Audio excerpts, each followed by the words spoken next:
NRA news కి స్వాగతం. ఈ రోజు వార్తా విశేషాలు. ఇదే కాదు, ఈరోజు అవినీతి కూడా ఎలా హెచ్చిపోయిందో మీ అందరికి కూడా తెలుసు. ఎలా కూడా ఈ రోజు అందరూ కూడా ఎలా దోపిడీ చేస్తున్నారో కూడా తెలుసు. ఈరోజు శాసనసభ్యులు అందరూ కూడా చెప్తున్నారు మీకు వచ్చింది 11 అని. నిజమే కాదు. ఏ శాసనసభ్యుడైనా కూడా ఈ అవినీతికి దూరం ఉన్నాడనో కానీ, లేకుంటే ఈ అవినీతి అనేది కూడా చేయలేదని చెప్పమని చెప్పి నేను అడుగుతున్నాను. ఈ అనంతపురం జిల్లాను తీసుకోండి. ఈ జిల్లా కేంద్రం నుంచి 14 అసెంబ్లీ నియోజకవర్గాలు కూడా ఉన్నాయి. ఏ నియోజకవర్గంలో వారు ఏ వ్యాపారంలో లేదో చెప్తున్నాను. హోటల్లోకి వెళ్ళిపోతారు, పార్లర్లోకి పోతారు, బ్రాందీ లిక్కర్ షాపుల్లో కూడా వారికి మామూలు ప్రతి నెల 70,000 ఇచ్చేసి మీ ఇష్టం వచ్చిన రేట్లకు ఎంఆర్పి రేట్ల కంటే ఎక్కువ అమ్ముకోండి మాకు ఇవ్వండి అని చెప్పేసి మీరు అడుగుతారు. ఇసుక అమ్ముకుంటున్నారు, మట్టి అమ్ముకుంటున్నారు. ఏది మీరు అమ్ముకోలేదు. కడకు పేదవారి పైన కూడా పోతున్నారు.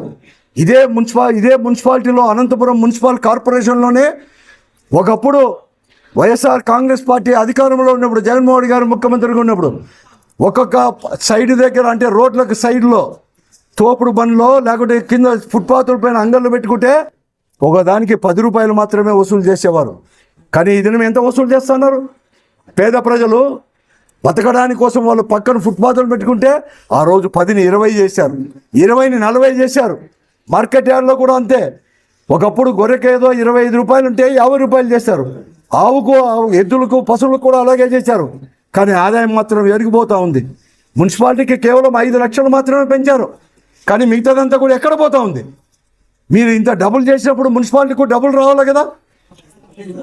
అట్లా లేకోకుండా ఒక 5 లక్షలు మాత్రం ఎక్కువ పారి ఈరోజు ఇవంతా కూడా వసూలు చేస్తూ ఉన్నారు. అలాగే మార్కెట్ యార్డ్లో కూడా ఇవన్నీ కూడా ఉన్నాయి. ఏమన్నంటే మాటల దాడి. మీరేం చేసినారంటారు. మేము చేసినామో చేయలేదో చేసేంత వరకు చేశాం, చేయిందంతా కూడా చేస్తామని మీరు చెప్పారు. చేయాల్సిన బాధ్యత మీకుంది. మీరు చేయకోకుండా ఇలా చెప్తే కాలం వెలిపించుకుంటూ పోతే డైవర్షన్ పాలిటిక్స్ చేస్తే మాత్రం కాదు. అలాగే అభివృద్ధిలో కూడా అనంతపురం పట్టణంలో ఎంత అభివృద్ధి చేసామో మాకు తెలుసు. ప్రత్యక్ష అందరికీ సాక్షులే.